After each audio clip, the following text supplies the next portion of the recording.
Hello વિદ્યાર્થી મિત્રો, good morning and જય સ્વામિનારાયણ બધાને. આજે આપણે સ્ટાર્ટ કરવા જઈ રહ્યા છીએ પડતરના હિસાબો કોસ્ટ એકાઉન્ટ. સેમ 3નું કોસ્ટ એકાઉન્ટમાં તમારે 5 ટોટલ લેસન છે. એમાં પહેલું યુનિટ ને પહેલું ચેપ્ટર છે આપણું પડતરના હિસાબો. બીજું યુનિટ માલ સામાનના હિસાબો 1 અને 2, આ બંને થઈને એક યુનિટ બને છે, એટલે કે 25% વેઇટેજ આનો છે. પછી ચોથું ચેપ્ટર ત્રીજું યુનિટ છે પ્રત્યક્ષ મજૂરી, અને ચોથું છે પરોક્ષ ખર્ચના હિસાબો. આમ ટોટલ 4 યુનિટ. એમાં પહેલું યુનિટ તમારું થિયરી છે, બાકી બધા પ્રેક્ટિકલ છે, અને બીજું યુનિટ છે એમાં માલ સામાન 1 અને માલ સામાન 2, એમ 2 કમ્બાઇન્ડ ચેપ્ટર થઈને ટોટલ 17 માર્ક્સનું બને છે. આપણે ખબર જ છે પહેલું યુનિટ 17 માર્ક્સ, બીજું યુનિટ 17 માર્ક્સ, ત્રીજું 18 માર્ક્સનું, અને ચોથું યુનિટ પરોક્ષ ખર્ચના હિસાબો પણ 18 માર્ક્સના ભણીશું. હવે ચાલુ કરીએ પહેલું યુનિટ પડતરના હિસાબો. આમ તો આ થિયરી ચેપ્ટર તમને સેમ 1માં આવી જવું જોઈએ, કારણ કે તમે સેમ 1 અને 2માં પણ પડતરના હિસાબો કોસ્ટ એકાઉન્ટ ભણ્યા જ છો. તો આ બેઝિક્સ છે કે કોસ્ટ એકાઉન્ટ શું છે, શા માટે છે, એના હેતુઓ શું છે, પડતરનું વર્ગીકરણ કઈ રીતે કરીએ, પડતરના હિસાબોના ફાયદા અને મર્યાદા જેવા ટોપિક્સ આપણે આ ચેપ્ટરમાં ભણીશું. અત્યારે ચાલુ કરીએ છીએ પહેલું પડતરના હિસાબો. તો કે પડતરના હિસાબો શા માટે જરૂરી છે? તો કે સંચાલકો હોય એ લોકોને અમુક નિર્ણય લેવા માટે અમુક બાબતો જોવી પડે. કઈ? તો કે કોઈ પણ કંપની હોય તો એ કાંઈ પણ વસ્તુ બનાવતી હોય, પછી સામાન્ય પેન્સિલ બનાવતી કંપની કેમ ન હોય, તો એના સંચાલકોને શું જાણવામાં રસ હોય છે? તો કે ઉત્પાદિત વસ્તુની પડતર કેટલી થઈ. કારણ કે વેચાણ કિંમત નક્કી કરવી હશે, એના પછીનો ટોપિક જ છે કે તેની વેચાણ કિંમત કેટલી રાખવી. હવે વેચાણ કિંમત નક્કી કરવા માટે એ વસ્તુની પડતર કેટલી છે એ જાણવું પહેલે જરૂરી છે. કારણ કે આપણે ખબર છે વેચાણ કિંમત એટલે શું? તો કે કોઈ પણ કંપની પોતાની કોઈ પણ વસ્તુનું પ્રોડક્શન કરશે તો એ ઉત્પાદિત વસ્તુની પડતર કેટલી થઈ એમાં પોતાનો અપેક્ષિત નફો એડ કરશે, એટલે જે મળશે એને આપણે શું કહેશું? વેચાણ કિંમત. પડતરમાં અમુક નફો ઉમેરીને આપણે વેચાણ કિંમત નક્કી કરી શકીએ, પણ એના માટે પહેલે પડતર જાણવી મહત્ત્વની છે. વસ્તુની પડતરમાં ઘટાડો થઈ શકે છે કે નહીં એ જાણવું પણ મહત્ત્વનું છે. ઘણીવાર એક ઉદાહરણ આપો. સપોઝ કે તમે કુર્તી બનાવવાનો બિઝનેસ કરો છો, તો કુર્તી તમારી 600ની પડતર થઈ. સપોઝ અત્યારે ધારીએ કે 600 રૂપિયામાં આપણે કુર્તી પડી છે, ને આપણે એમ કહીએ કે ભાઈ વેચાણ કિંમત આપણે 800 રાખશું, 200 આપણો નફો રાખશું. હવે આપણે ખાલી આપણી પડતર નક્કી કરી લીધી એ મહત્ત્વનું નથી, પરંતુ સંચાલકોને એ જાણવામાં પણ રસ હોય છે કે વસ્તુની પડતરમાં ઘટાડો થઈ શકે છે કે નહીં. ઘણીવાર એમ બને કે આપણા જેવી જ વસ્તુ બનાવતી કંપની હોય એની પડતર ઓછી હોય. સપોઝ આપણે 600માં બનાવી છે, એ જ વસ્તુ એવી જ કંપની હોય એની 500માં બનાવતું હોય, તો એનો નફો વધી શકશે, અને કાં પછી આપણા કરતાં ઓછી વેચાણ કિંમત રાખીને વધુ માર્કેટ કવર કરી લેશે. એટલે આપણી વસ્તુની પડતરમાં ઘટાડો થઈ શકે છે કે નહીં એ જાણવું પણ મહત્ત્વનું છે. અને એવું પણ નથી કે આપણે પડતર સાવ એવી ઘટાડી નાખવી કે વસ્તુની ગુણવત્તા ન જળવાય. પણ હા, આપણે 600 રૂપિયાની જે વસ્તુ બનાવીએ છીએ એમાં ક્યાંય બગાડ થતો હોય, ક્યાંય વધુ પડતો ખર્ચ થઈ જતો હોય, તો એ જાણી શકીએ તો આપણે ખ્યાલ આવે કે ક્યાંક વધુ ખર્ચો થાય છે કે જ્યાં અહીંયા બગાડ થાય છે પર્ટિક્યુલર, તો એ બગાડને ઘટાડીને આપણે પડતર ઘટાડી શકીએ અને ઓલ ઓવર આપણો નફો વધારી શકીએ છીએ. હવે આ પડતરના હિસાબો શા માટે આવે? એક તો મેઇન વસ્તુ કહું તો આપણે જે હિસાબો છે ને આમાંના મૂળ તત્વો, એમાં 3 બ્રાન્ચ આવે ટોટલ. ફાઇનાન્શિયલ એકાઉન્ટ, પછી કોસ્ટ એકાઉન્ટ. આ પહેલાં પણ મેં તમને ભણાવ્યું જ છે આ વસ્તુ કે કોસ્ટ એકાઉન્ટ, પછી બીજી બ્રાન્ચ છે ફાઇનાન્શિયલ એકાઉન્ટ, અને ત્રીજું છે મેનેજમેન્ટ એકાઉન્ટ. તો ફાઇનાન્શિયલ એકાઉન્ટ શું કરે છે? દર વર્ષના અંતે નાણાકીય ખર્ચા કેટલા થયા એના આધારે વાર્ષિક હિસાબો બનાવે છે. વાર્ષિક હિસાબોમાં આપણે ખબર છે વેપાર ખાતું, નફા નુકસાન ખાતું અને પાકું સરવૈયું ફાઇનાન્શિયલ એકાઉન્ટમાં આપણે બનાવતા હોઈએ છીએ. મેનેજમેન્ટ એકાઉન્ટ સંચાલકોને, કોઈપણ કંપનીના સંચાલકોને નિર્ણય ઘડતરમાં, મેનેજમેન્ટમાં જે ભાગરૂપ હોય એવા હિસાબી પદ્ધતિઓ તૈયાર કરવામાં મદદરૂપ થાય છે. જ્યારે કોસ્ટ એકાઉન્ટ શું કામ કરે છે? કોસ્ટ એકાઉન્ટ કોઈ પણ કંપની હોય, કોઈ પણ સેવાકીય સંસ્થા હોય, તો એ વ્યક્તિ જે વસ્તુ બનાવે છે એ કેટલામાં પડતર એની કેટલી આવી એ જાણવામાં મદદરૂપ થાય છે. કારણ કે પડતર ખબર હશે તો વેચાણ કિંમત નક્કી કરી શકાશે, અને તો વેપાર કેવી રીતે વધારવો એ નક્કી થઈ શકશે. તો હવે કોસ્ટ એકાઉન્ટ આ કામ કરતું હોય છે. તો કોસ્ટ એકાઉન્ટ આવ્યું છે શેનામાંથી? તો એક છે નાણાકીય હિસાબોની જે મર્યાદા હતી, ફિનાન્શિયલ એકાઉન્ટની જે મર્યાદા હતી એના કારણે આપણી પડતર હિસાબી પદ્ધતિ અસ્તિત્વમાં આવી છે. ઉત્પાદિત વસ્તુની પડતર કેટલી થઈ, કઈ વસ્તુનું કેટલું ઉત્પાદન કરવું, કઈ વસ્તુનું ઉત્પાદન બંધ કરવું કે કઈ વસ્તુનું ઉત્પાદન ચાલુ રાખવું, પછી ઉત્પાદિત માલ કે સેવાની વેચાણ કિંમત શું રાખવી, અમુક કરાર કિંમતે કોઈ કોન્ટ્રાક્ટ સ્વીકારવો કે નહીં, આ બધા જેવા નિર્ણયો નાણાકીય હિસાબો ઉપરથી લઈ શકતા નથી. કારણ કે નાણાકીય હિસાબો આપણે ઓલ ઓવર આખા ધંધાના ટોટલ ખર્ચા કેટલા થયા એ જણાવે. એ એક વસ્તુ, એક પ્રોડક્ટ કેટલામાં બની એ જણાવતું નથી. તો નાણાકીય હિસાબોની આ મર્યાદાના કારણે જ પડતર હિસાબી પદ્ધતિ અસ્તિત્વમાં આવી છે એમ આપણે કહી શકીએ. હવે વાત આવે તો પડતર હિસાબી પદ્ધતિ છે શું? તો કે પડતરના હિસાબો, પડતર અને હિસાબો આ બંને શબ્દને ભેગા કરીએ તો હિસાબી પદ્ધતિ શું હોય? કોઈ પણ ખર્ચ કે કાંઈ થાય, કોઈ પણ આર્થિક વ્યવહાર થાય એને નોંધવાની પ્રક્રિયાને આપણે હિસાબી પદ્ધતિ કહીએ છીએ. અને પડતર એટલે શું? તો કે એક વસ્તુમાં જે ખર્ચા કર્યા હોય એનું ટોટલ કરીને આપણે પડતર કહીએ છીએ. તો એક વસ્તુ બનાવવા માટે જે ખર્ચા કર્યા એને ભેગા કરીને રેકોર્ડ કરવાની કે નોંધવાની જે પ્રક્રિયા છે એને આપણે શું કહીએ છીએ?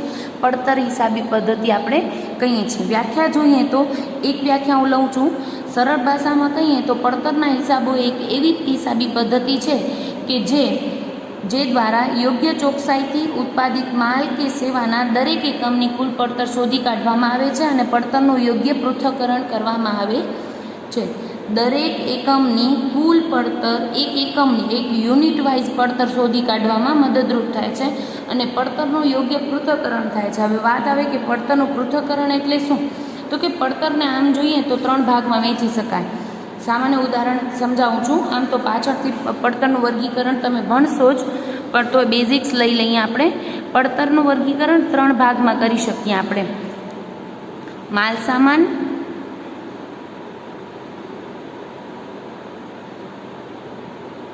મજૂરી અને પરોક્ષ ખર્ચા કે ખર્ચા જેને આપણે કહેતા હોઈએ છીએ. પરોક્ષ ખર્ચા નહીં, ખર્ચા. 3 તત્વોનું બનેલું છે પડતર.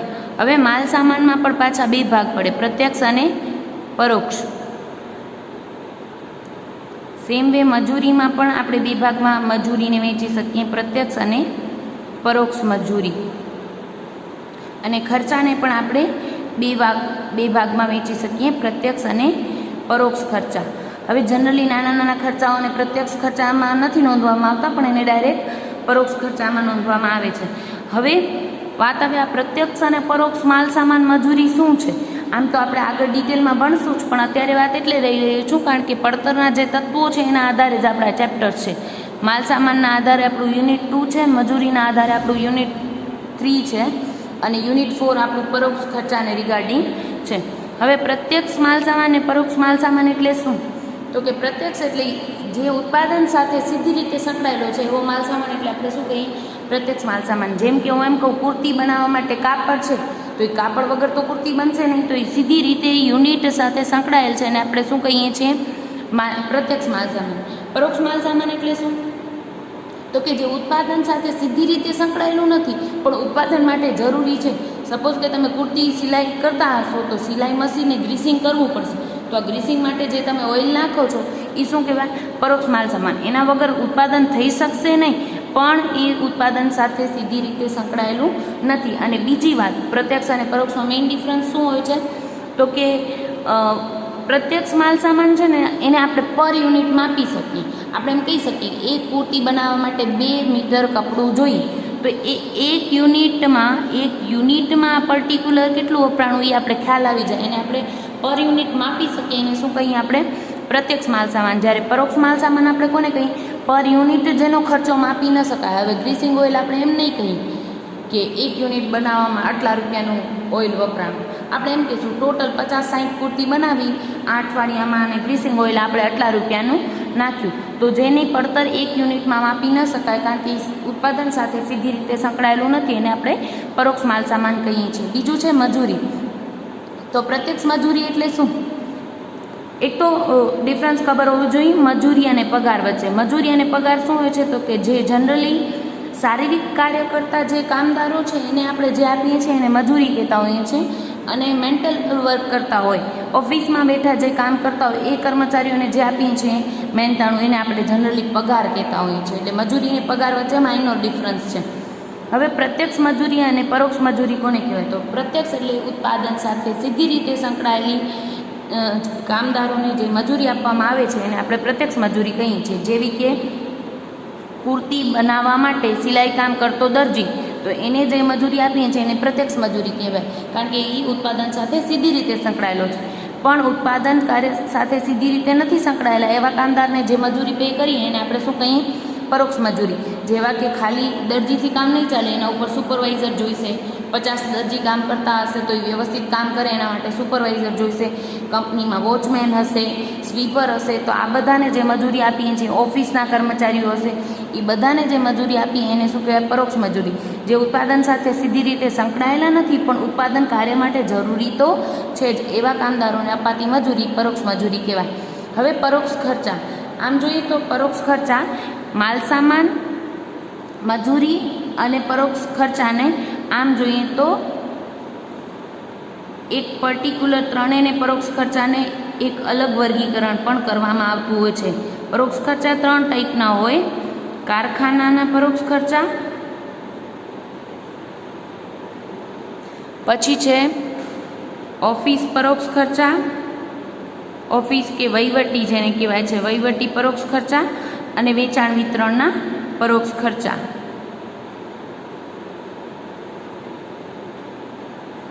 આ ડિટેલ આપણે જ્યારે પડતરનું વર્ગીકરણ શીખશું ત્યારે કરશું. જે કારખાનામાં થાય છે એને આપણે કારખાના પરોક્ષ ખર્ચ કહીએ છીએ. ઓફિસ કે વહીવટી કામ માટે જે પરોક્ષ ખર્ચા કરવામાં આવે એને આપણે ઓફિસ વહીવટી ખર્ચા કહેતા હોઈએ છીએ. અને જાહેરાત જેવા જે ખર્ચા કરવામાં આવે, વેચાણ વધારવા અને વિતરણ માટે જે ખર્ચા કરવાતા હોય છે એને આપણે વેચાણ વિતરણ ખર્ચા કહેતા હોઈએ છીએ. આ થયું બેઝિક્સ, આપણા પડતર શું છે અને પડતરના તત્વો કયા કયા છે.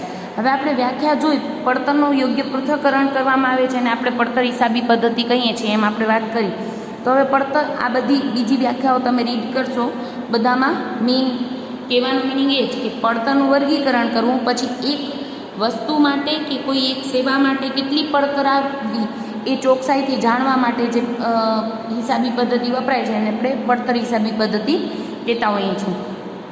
આ બધી વ્યાખ્યાઓના આધારે આપણે લક્ષણો તારવીએ તો પડતરના હિસાબોનું મુખ્ય કાર્યક્ષેત્ર માલ કે સેવાની પડતર નક્કી કરવાનું છે. એનું કામ જ શું છે? પડતર નક્કી કરવાનું. બીજું, ખર્ચનું વર્ગીકરણ એ રીતે કરવામાં આવે છે જેથી દરેક પ્રકારના ખર્ચ ને ખાતાવાર કે વિગતવાર માહિતી મળી શકે. આ ખાતાવાર કે વિગતવાર માહિતી મેળવવી બહુ જરૂરી છે. ઘણીવાર એવું બનતું હોય કે ખોટ જાય છે પણ ક્યાં ખોટ જાય છે, એટલે કે પડતર વધી જાય છે પણ ક્યાં વધી જાય છે એ ખ્યાલ ના આવે તો આપણે સુધારાલક્ષી પગલાં ના લઈ શકીએ. તો કયા ખાતામાં, કયા ડિપાર્ટમેન્ટમાં વધુ બગાડ થાય છે એની માહિતી પણ આપણે મેળવવી હોય તો ખર્ચનું વર્ગીકરણ એ રીતે કરવામાં આવે છે કે કારખાનામાં વધુ ખર્ચા થઈ ગયા કે ઓફિસમાં વધુ ખર્ચા થઈ ગયા, તો ખ્યાલ આવે તો આપણે સુધારાલક્ષી પગલાં લઈ શકીએ. ત્રીજું છે, નક્કી થયેલ વર્ગીકરણના આધારે ખર્ચની નોંધ કરવામાં આવે છે અને ખાતા, પ્રક્રિયા તેમજ વસ્તુના જુદા જુદા એકમો વચ્ચે વહેંચણી કરવામાં આવે છે. હવે ખાતાવાર ખર્ચો કેટલો છે, પછી કોઈ વસ્તુ એવી હોય કે 2-3 પ્રક્રિયા થાય પછી એ વસ્તુ તૈયાર માલમાં પરિણમતી હોય, તો એ પર્ટિક્યુલર 3 પ્રક્રિયામાં ખર્ચો કેટલો થયો એ પણ જાણવામાં મદદરૂપ થાય છે. કોઈ એવી કંપની હોય કે જ્યાં 2-3 વસ્તુનું જ ઉત્પાદન કરતા હોય, પેન્સિલ, બોલપેન અને બીજી કોઈ સ્ટેશનરી, તો પછી એ 3 વસ્તુનું ઉત્પાદન કેટલું કરવું, એ 3 વસ્તુની પડતર કેટલી આવે છે, એમ વસ્તુવાર, પ્રક્રિયાવાર કે ખાતાવાર આપણે પડતરનો હિસાબ કરતા હોઈએ છીએ. પછી છે, દરેક પ્રકારના ખર્ચની એવી રીતે નોંધ કરવામાં આવે છે કે જેના આધારે પડતર રજૂ કરવાની પ્રયુક્તિઓ જેવી કે સીમાંત પડતર, પ્રમાણ પડતર વગેરેનો અસરકારક ઉપયોગ થઈ શકે. આપણે ખ્યાલ છે એમ આમ જોઈએ તો પડતરની ઘણી અંદર હિસાબી પદ્ધતિઓ છે, ઘણા બધા ટાઈપથી પડતર ગણાતી હોય છે. એ દરેક મેથડ તમને તમારી કંપની કેવા પ્રકારનો ઉદ્યોગ છે એના આધારે નક્કી થતી હોય છે. આ સીમાંત પડતર અને પ્રમાણ પડતર જેવા ચેપ્ટર્સ આપણે સેમ 5માં ડિટેલમાં ભણવામાં ઓલરેડી આવે જ છે. તેનો એક ઉદ્દેશ સંચાલકોને નીતિ ઘડતર માટે માર્ગદર્શન પૂરું પાડવાનો પણ છે. ક્યાં બગાડ થાય છે, ક્યાં કરકસર કરી શકાય એમ છે, વેચાણ કિંમત સી રાખવી જેવા મહત્ત્વના નિર્ણયો લેવા માટે પડતરના હિસાબો જરૂરી માહિતી સંચાલકોને પૂરી પાડતા હોય છે. હવે વાત કરીએ પડતર હિસાબી પદ્ધતિના હેતુ. શું હેતુથી પડતર હિસાબી પદ્ધતિ આપણે પડતરના હિસાબો બનાવીએ છીએ? તો આમ જોઈએ તો આપણે આટલી ચર્ચા ઉપરથી આપણે ખબર પડી જ ગઈ કે કુલ પડતર કેટલી આવી નક્કી કરવું કે જાણવું. બીજું, વેચાણ કિંમત નક્કી કરવા માટે પડતર કેટલી આવી એ જરૂરી છે. એ મહત્ત્વના બે ઉદ્દેશો તેમજ સંચાલકોને નીતિ ઘડતર માટે પણ આ ઉપયોગી સાબિત થતું હોય છે. હવે વાત કરીએ ડિટેલમાં હેતુઓની. તો પહેલું છે પડતર નક્કી કરવી તેમજ વેચાણની કિંમત નક્કી કરવી. મેઇન જ ઉદ્દેશ પડતર હિસાબોનો શું છે? વેચાણ કિંમત નક્કી કરવી, અને વેચાણ કિંમત નક્કી કરવી હોય તો એના માટે પડતર કેટલી થઈ એ જાણવું મહત્ત્વનું છે. બીજું છે પડતરના મૂળ તત્વો અનુસાર વર્ગીકરણ કરવું, જેવું કે ઉત્પાદનના ખર્ચા એટલે કે કારખાના ખર્ચા, વહીવટ ખર્ચા, વેચાણ કાર્ય અનુસાર વ્યવસ્થિત વર્ગીકરણ કરવું, જેથી આપણે કોઈ પર્ટિક્યુલર જગ્યાએ ખર્ચા વધી જતા હોય તો આપણે ખ્યાલ આવે. આ પડતરનું આવું વર્ગીકરણ આપણે સીમાંત પડતર, પ્રમાણ પડતર, અંદાજપત્રીય પડતર, ઐતિહાસિક પડતર જેવી પડતર જાણવામાં ઉપયોગી નીવડે છે, જેથી નીતિ વિષયક નિર્ણયો લેવામાં ઉપયોગી બને. ત્રીજો હેતુ છે પડતર અંગે ચોકસાઈસભર માહિતીઓ એવી રીતે રજૂ કરવામાં આવે કે જેના આધારે વર્તમાન કોઈ ઓર્ડર ભવિષ્યમાં પૂરો કરવામાં આવનાર તૈયાર માલની કુલ પડતર કેટલી હશે તે જાણવામાં મદદરૂપ થાય. એ પડતર એવી ચોકસાઈથી નક્કી કરવી કે એના આધારે એવી માહિતી ભેગી કરવી કે અત્યારે જે ઓર્ડર થાય છે એમાં પર્ટિક્યુલર એક વસ્તુ અત્યારે 50 રૂપિયામાં પડે છે, તો ભવિષ્યમાં કોઈ મોટો ઓર્ડર લેવો હોય તો આપણે પડતર ઉપર અંકુશ રાખી શકશું કે ઓર્ડર લેવા માટે કેટલો ભાવ આપણે નક્કી કરશું. ચોથું છે ઉત્પાદન શરૂ થતાં પહેલાં વૈજ્ઞાનિક ધોરણે નક્કી કરવામાં આવે છે. હવે વૈજ્ઞાનિક ધોરણે એટલા માટે નક્કી કરવામાં આવે છે જેથી બગાડ નહિવત કરી શકાય. એકદમ અસરકારકતાનો અને કાર્યક્ષમતાનો સ્પષ્ટ ખ્યાલ રાખીને આપણે વૈજ્ઞાનિક રીતે પડતર નક્કી કરતા હોઈએ છીએ. આમ તો અંદાજ રાખવામાં આવે છે, પણ એ વૈજ્ઞાનિક રીતે નક્કી કરીએ તો એકદમ નજીકની પડતર ગણાવી શકાય. પછી છે પડતર હિસાબી પદ્ધતિનો એક હેતુ ઉત્પાદનના જુદા જુદા તબક્કાએ ઉદ્ભવતા સામાન્ય બગાડ, અસામાન્ય બગાડ, ઘટ, ભંગાર જેવી માહિતી મેળવવાનો છે અને તેના કારણો જાણવાનો છે. હવે આપણે વાત કરીએ આગળ કે ખાતાવાર આપણે પડતર જાણીએ છીએ, પ્રક્રિયાવાર કે 2-3 પ્રક્રિયામાંથી પસાર થાય છે આપણી વસ્તુ ત્યારે તૈયાર માલમાં પરિણમે છે, તો કઈ પ્રક્રિયામાં કેટલો ખર્ચો થાય છે. પછી આપણી કંપની 2-3 વસ્તુ બનાવતી હોય તો એ કઈ વસ્તુમાં કેટલો નફો થાય છે, એની કેટલી પડતર આવે છે એ જાણી શકીએ. તો સામાન્ય બગાડ કેટલો થાય છે, અસામાન્ય બગાડ થાય છે, ઘટ કેટલી આવે છે કે ભંગાર ક્યાં વધુ છે, એ જ માહિતી મેળવવી અને એના કારણો જાણવા, જેથી આપણે સુધારલક્ષી પગલાં લઈ શકીએ. એને નિવારવા માટે, ઘટ દૂર કરવા માટે અને કુલ પડતર ઘટાડવા માટેના પગલાં લઈ શકીએ. છઠ્ઠું છે વસ્તુ કે સેવાના ઉત્પાદનના કોઈપણ તબક્કાઓ, કોઈપણ સમયે, કોઈપણ ઉત્પાદન વિભાગ અંગે જે પણ પડતર વિષયક માહિતી સંચાલને મેળવવી હોય તે માહિતી સંચાલનને પૂરી પાડવાનો પડતર હિસાબી પદ્ધતિનો હેતુ છે. 3 મુખ્ય ઉદ્દેશ આપણે આગળ જ વાત કરી. એક તો વેચાણ નક્કી કરવી, વેચાણ કિંમત નક્કી કરવા માટે પડતર નક્કી કરવી, અને જરૂર જણાય ત્યારે સંચાલકોને નિર્ણય ઘડતર માટે મદદરૂપ થાય તેવી માહિતી પૂરી પાડવાનો હેતુ છે. પછી છે પડતર ઘટાડવા અને અંકુશમાં રાખવા મદદરૂપ થવાનો પણ છે. ઘણીવાર આપણે એમ લાગીએ કે આપણા જેવી જ વસ્તુ બનાવતી બીજી કંપની છે એની પડતર ઓછી આવે છે અને આપણી પડતર વધુ છે, તો આપણે પડતર ઘટાડવી છે, પણ હવે અંકુશ કઈ રીતે રાખવો, ક્યાં બગાડ વધી જાય છે એ જાણવા અને એ પડતર ઘટાડવા માટે અંકુશલક્ષી પગલાં લેવાનો મહત્ત્વનો ઉદ્દેશ છે. હવે પડતર એવી રીતે પણ ન ઘટાડવી કે આપણી વસ્તુની ગુણવત્તા ન જળવાય, એટલે ક્યાં બગાડ છે એ જાણવું જ મહત્ત્વનું બની જાય છે. હવે પડતર ઘટાડવું હોય તો કયા પગલાં લેવા પડે? તો કે બગાડ ઓછો કરવો, કરકસરવાળા મશીન અને મજૂરીનો ઉપયોગ કરવો, ખર્ચાઓ પર નિયંત્રણ કરવું અને કાર્યપદ્ધતિમાં સહકાર લેવો. તો આ રીતે આપણે પડતર પર અંકુશ રાખી શકીએ છીએ. આઠમો હેતુ છે નીતિ ઘડવી. જ્યાં જરૂર જણાય ત્યાં સંચાલકોએ નીતિ વિષયક નિર્ણયો લેવાના આવે છે, જેવા કે ઉત્પાદન યંત્રથી કરવું કે માનવ મજૂરીથી કરવું. આપણે 2 નિર્ણયમાંથી એક નિર્ણય લેવાનો હોય કે ભાઈ નવું યંત્ર વસાવવાથી કેટલા મજૂરો ઓછા રાખવા પડશે અને એ 2માંથી કયું ફાયદાકારક છે. બીજું, ઘણીવાર કારખાનું બંધ કરવું કે નુકસાનમાં પણ ચાલુ રાખવું જેવા નિર્ણયો લેવા પડતા હોય છે. ઘણીવાર એવું બને કે આપણે ખોટમાં જતા હોય, પણ શરૂઆતના તબક્કે કોઈ પણ કંપની ખોટમાં જતી હોય તો પણ ચાલુ રાખે ધંધો, ઉત્પાદન બંધ નથી કરી નાખતા. સ્ટાર્ટિંગના તબક્કે ઘણીવાર ખોટમાં જાય, ધીમે ધીમે એ પ્રગતિમાં પરિણમતું હોય છે. તો ઉત્પાદન બંધ કરવું કે નુકસાનમાં પણ ચાલુ રાખવું જેવા નિર્ણયો લેવા માટે પણ પડતરના હિસાબો મદદરૂપ થાય છે. આ પછીનો હેતુ છે જુદા જુદા સમયગાળા દરમિયાન ઉદ્ભવતી પડતરની સરખામણી કરવી. સરખામણી બે રીતે થઈ શકે. એક તો આપણી જ કંપનીના છેલ્લા અમુક વર્ષોના ડેટાના આધારે, એટલે કે છેલ્લા 4 વર્ષમાં કેવી રીતે પડતર આવતી હતી, આ વર્ષે જો ઓચિંતી વધી ગયું તો એ કારણ શું છે એ જાણવા આપણે પ્રયત્ન કરી શકીએ કે ભાઈ માલ સામાન મોંઘો મળ્યો, કે મજૂરી વધુ ચૂકવવી પડી, કે બગાડ વધી ગયો એના કારણે પડતર વધુ આવી, જેવા નિર્ણયો લઈ શકીએ. તો સરખામણી બે રીતે થઈ શકે. એક તો જૂના આપણા જ ડેટા ઉપરથી આપણી કંપનીની સરખામણી, અને કાં તો આપણા જેવી જ કંપની બીજી હોય, આપણા જેવી જ વસ્તુ બનાવતી બીજી કંપની હોય એની પડતર અને આપણી પડતરની સરખામણી કરીએ, જેથી આપણે જરૂર જણાય ત્યારે એના ઉપર ફેરફાર કરવા હોય પડતરમાં તો ખ્યાલ આવી શકે. છેલ્લું છે સુવ્યવસ્થિત, અસરકારક અને કાર્યક્ષમ પડતર હિસાબી પદ્ધતિ પોતે જ પડતર ઓડિટરની કામગીરીને સરળ, ઝડપી અને ચોક્કસ અને અસરકારક બનાવે છે. તો ચોક્કસ કામગીરી થાય અને વ્યવસ્થિત રીતે પડતર ગણાય, કાર્યક્ષમ ઉદ્યોગ વ્યવસ્થા ચાલે, એના માટે પડતર હિસાબી પદ્ધતિ મહત્ત્વનું કામ કરતી હોય છે.